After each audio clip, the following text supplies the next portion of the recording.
Deuteronomy Chapter 14. You are the children of the Lord your God.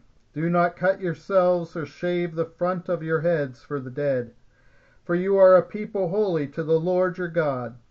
Out of all the peoples on the face of the earth, the Lord has chosen you to be his treasured possession.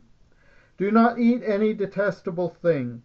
These are the animals you may eat: the ox, the sheep, the goat, the deer, the gazelle, the roe deer, the wild goat, the ibex, the antelope, and the mountain sheep.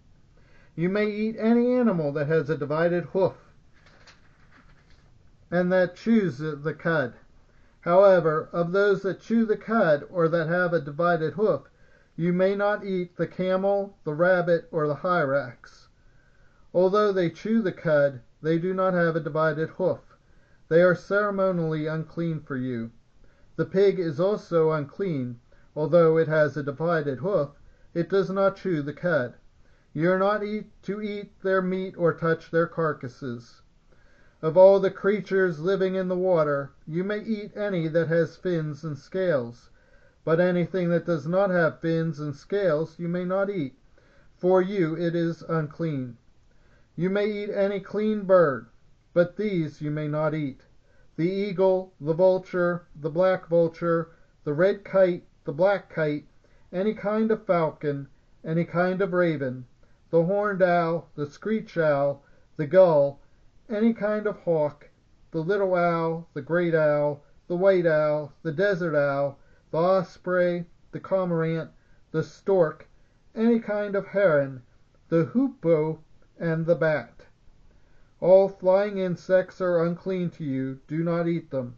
But any winged creature that is clean you may eat. Do not eat anything you find already dead. You may give it to the foreigner residing in any of your towns, and they may eat it, or you may sell it to any other foreigner. But you are a people holy to the Lord your God. Do not cook a young goat in its mother's milk.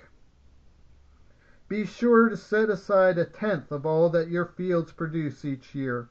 Eat the tithe of your grain, new wine, and olive oil, and the firstborn of your herds and flocks in the presence of the Lord your God, at the place he will choose as a dwelling for his name, so that you may learn to revere the Lord your God always.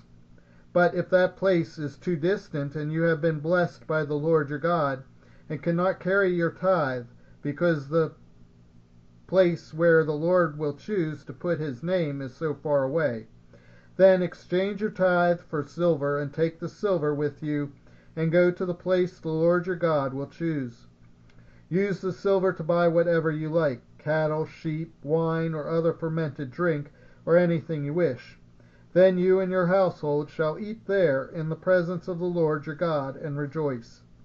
And do not neglect the Levites living in your towns, for they have no allotment or inheritance of their own.